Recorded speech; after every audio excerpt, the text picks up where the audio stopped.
Obiamaka slapped the divorce papers off the table. Not because she was begging, not because she was broken. She slapped them because her hand moved before her mind could stop it, and the sound of those papers hitting the floor was the loudest thing in a marriage that had gone completely silent. Dera didn't flinch. He stood by the window with his hands in his pockets, looking out at the streets like he was already somewhere else. Like she was already somewhere else. Like 12 years could be folded into a manila envelope and handed across a dining table they had bought together, carried up 3 flights of stairs together, scratched together when they moved into the first real apartment they could call their own. "Pick them up," he said quietly. "Dera," her voice cracked on just his name. "Dera, look at me." He turned. And that was almost worse, because he did look at her. He looked at her the way a man looks at something he has already decided to leave, not with hatred, with distance, with a kind of careful, horrible calm. "I don't want to fight," he said. "Then don't do this. Obi, don't." She pressed her fingers to her mouth, held herself together the way she had learned to hold things together, quietly, with everything she had, showing nothing on the outside. 12 years, Dera. 12 years I stood beside you. When your supplier disappeared with half your capital, I stood beside you. When your mother was sick and we had nothing, I sold my earrings, my mother's earrings, and I told you it was savings because I didn't want you to feel small. I didn't want you to carry that. Her eyes failed but didn't spill. And you want to hand me papers. Something moved across his face, something that looked like guilt. But guilt wasn't enough anymore. Guilt doesn't rebuild a marriage. Guilt doesn't sleep beside you at night. "I'm not the same man I was 12 years ago," he said.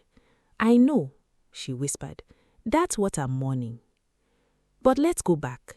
Let's go back to where it started, to the version of them that made sense before success confused him and comfort made him a stranger. Dera and Obiamaka met in their mid-20s, both of them hungry, both of them stubborn, both of them convinced that love alone could hold a roof over 2 people's heads. It couldn't. They learnt that fast. What it could do was make the cold feel less cold. What it could do was make a man get up in the morning even when he had no real reason to. Their first apartment in Lagos was the kind of place that smelled like damp concrete and other people's cooking. 1 room, a bathroom with a tap that gave water only between 5 and 6 in the morning, and a window that looked into another window. Dera's wholesale provision business was struggling badly in those early years.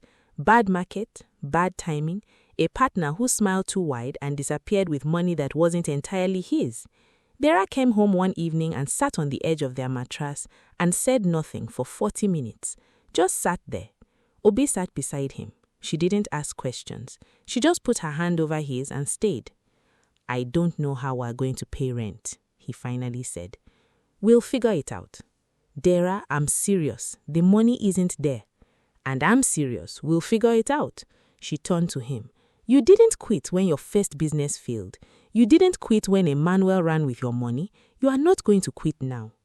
He looked at her and she saw something settle in him, something that had been falling, finding ground. "What if I'm not good enough?" he asked. It was the most honest thing she had ever heard him say. She took his face in both her hands, held it, took it in. "You are good enough for me, and I am not an easy woman to be good enough for." He laughed, the first real laugh in weeks, and then he kissed her, the desperate, grateful kind of kiss that 2 people share when they realize they are each other's only real certainty. She kissed him back with everything she had, her fingers curled in his collar, her forehead pressing to his when they finally pulled apart. "We are going to be fine," she breathed at his mouth. "Yeah," he said. "Yeah, we are." If you are new here, do yourself a favor and subscribe before this story takes you somewhere you are not ready for. Hit the like button. This one is going to hurt. And they were fine eventually. It took 3 more years of early mornings and skipped lunches, and Obi managing the account in a small notebook she carried everywhere, and the business found its footing. A steady supplier, a loyal customer base, a small warehouse space that Dera signed the lease for and then stood outside of for 10 minutes, just staring at his own name on the door. Obi brought him rice and stew wrapped in foil, and they sat on the floor of the empty warehouse and ate together, and Dera kept shaking his head like he couldn't believe where they had arrived. "We did it," he said. "You did it," she corrected. "No," he pointed his fork at her. "We. I know what you did, Obi. I found out about the earrings." She went still. "Your sister told me, by accident, but she told me." He set down his food and looked at her. "And you sold your earrings to save my business and told me it was savings. You let me believe it so I didn't feel ashamed. Dera, hear me. I will spend the rest of my life making sure you never have to sacrifice like that again." He reached across and took her hand. His voice was completely steady. "You hear me? Never again." She nodded, her throat too full for words. He pulled her close, pressed his lips to her temple, her cheek, the corner of her mouth.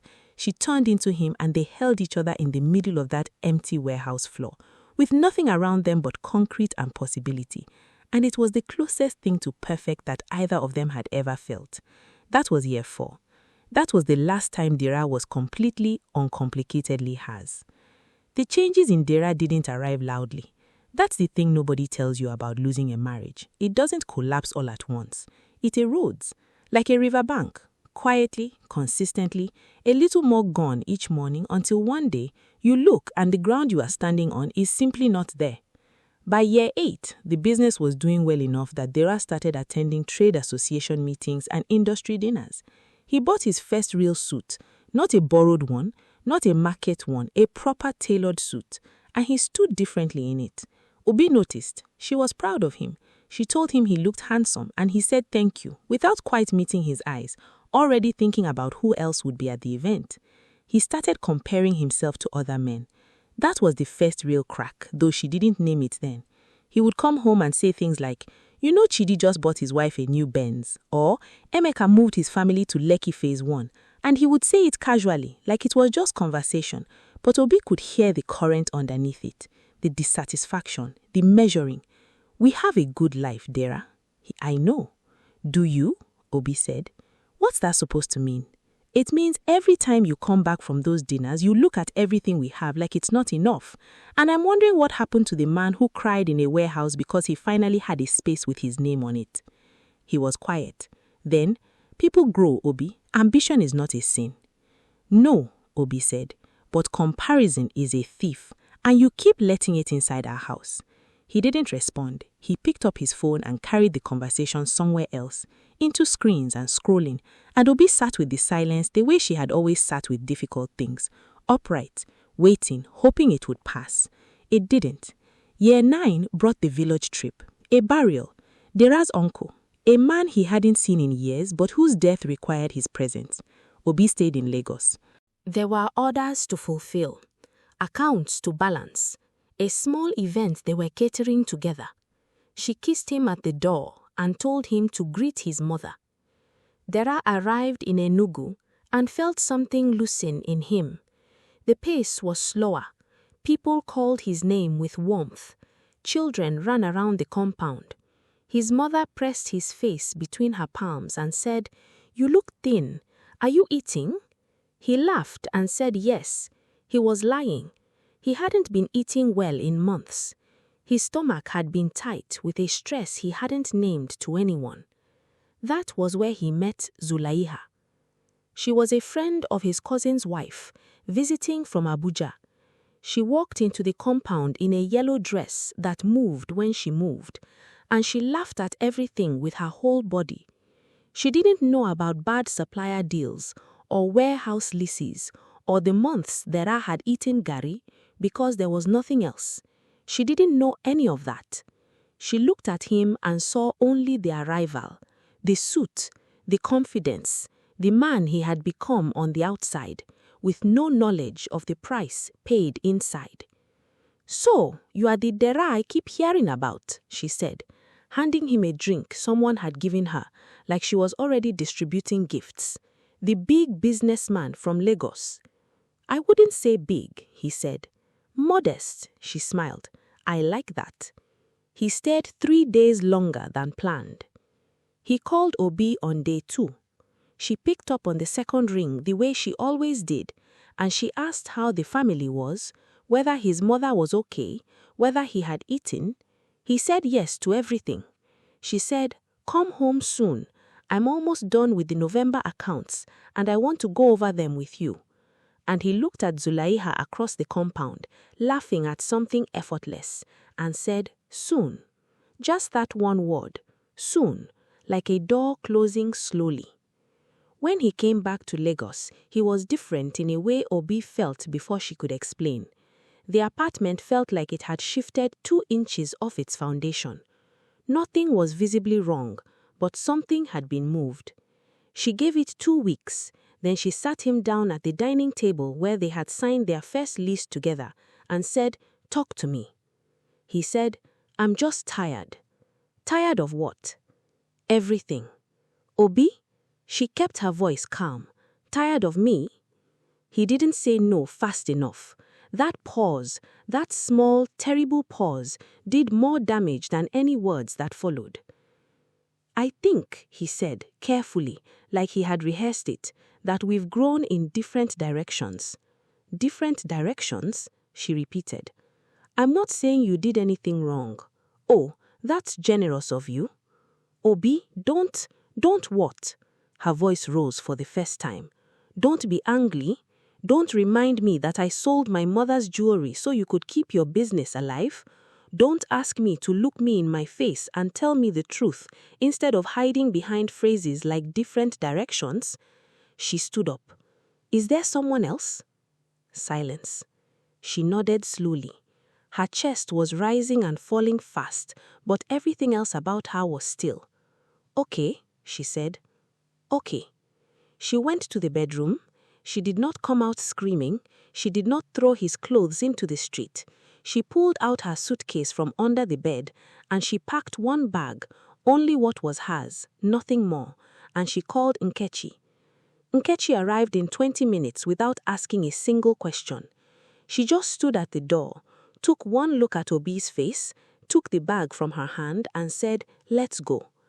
Dera stood in the hallway and watched Obi walk past him. She stopped at the door, didn't turn around. "I hope she's worth it. I genuinely do, because if she's not, then all of this was for nothing. And nothing is a very expensive price to pay." She walked out. The door closed. And the apartment they had chosen together, decorated together, argued and made up and laughed and cried in, went completely, absolutely quiet. Drop a comment right now and tell me where you are watching from. And if you haven't subscribed yet, this is your sign. Zulaiha moved into that apartment 4 months later. She rearranged the furniture on the first day. She didn't like how Obi had arranged things, she said. Dera let her. He stood in the doorway of his own bedroom, watching her redecorate his life, and felt something he couldn't name. Not happiness exactly, more like relief that someone was filling the space so he didn't have to sit with what he had done to empty it. The introductory ceremony was in December. Dera's mother attended. She sat through the entire thing with the expression of a woman who has already seen the ending of a story, but understands it is not her pace to read it aloud. Afterwards, she pulled Dera aside and said simply, "A mango tree takes years to grow. A man who cuts one down for a flower does not understand seasons." Dera told her she was being unfair. She said nothing more. She went home. The first year with Zulaiha was loud in the way that new things are loud, full of noise and color and movement, all of it covering the fact that there was very little underneath. She wanted a car. He bought one. She wanted a bigger apartment in a better area. He signed the lease, even though the numbers made his chest tight when he looked at them. She started a business she never opened. She posted their life online before they had finished living it, tagging restaurants while the food was still hot, captioning vacations in real time, building an audience for a happiness that required constant performance to maintain. Dera found himself working harder, not because the business was growing, but because the lifestyle was bleeding. He made bad decisions, rushed contracts, inflated projections, a partnership deal with a man whose handshake felt wrong but whose money felt necessary. Old suppliers who had known him since the warehouse days started pulling back. One of them, a man named Balogun, who had given Dera credit on nothing but a handshake in year 3, called him and said, "Dera, I don't know who you are trying to impress, but they are not worth what you are spending." Dera thanked him and didn't call back. Zulaiha's warmth cooled exactly as the money slowed.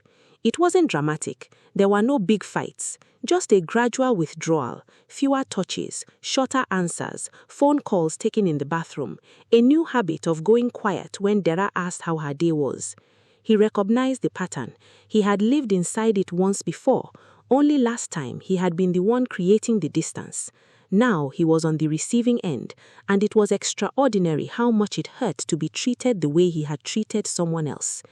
He found a receipt in her bag, a restaurant he knew, upscale, the kind of place you went to impress.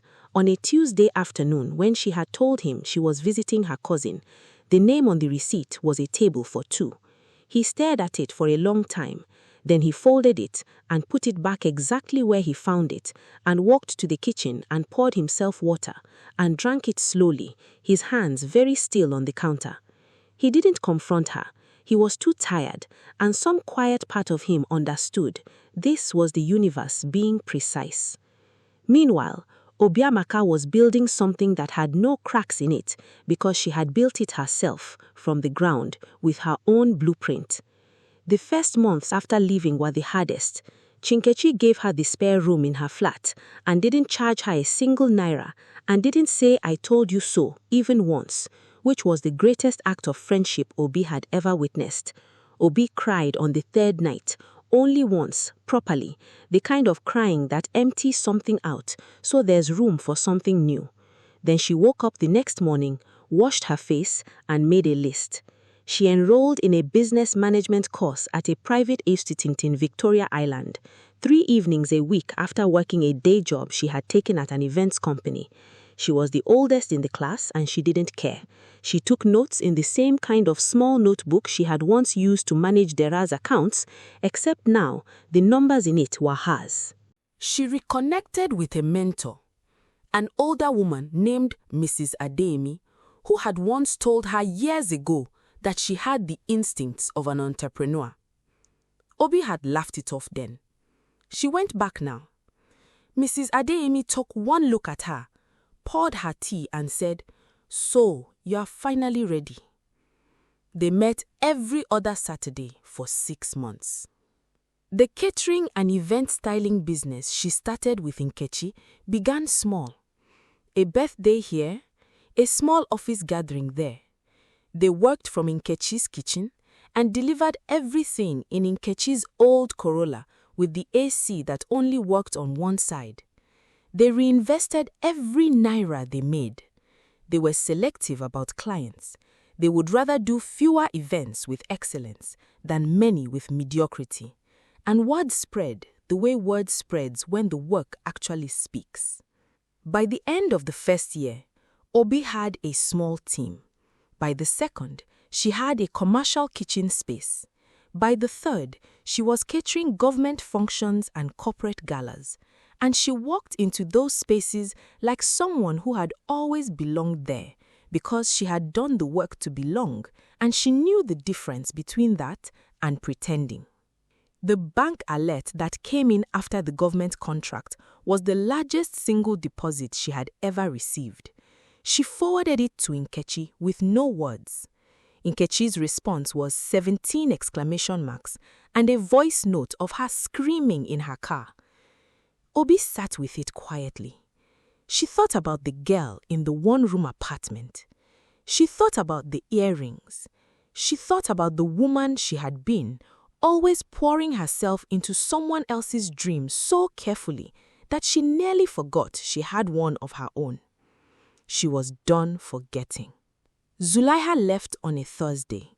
No fight, bags at the door, and a car she had called herself. She said, "I can't do this anymore, Dera." He sat on the couch and nodded. He didn't chase her down the stairs. He didn't call her name. He just sat there as the door closed, and the flat, the expensive flat in the better area that he had signed the lease on to make her happy, became the second home he had emptied of a woman who deserved more honesty than he had given her. The business folded 3 months later. Creditors, a contract that had gone sideways, a reputation that had thinned with his decision-making until it couldn't hold weight anymore. He moved to a smaller flat, then smaller still. His mother came and stayed with him without being asked. She cooked. She prayed loudly enough for him to hear from the next room. She didn't lecture him. She just stayed, which was the same thing Obi had once done for him in a different apartment in a different life, and the symmetry of it sat in his chest like something swallowed wrong. He found the photograph in an old box. Year 2.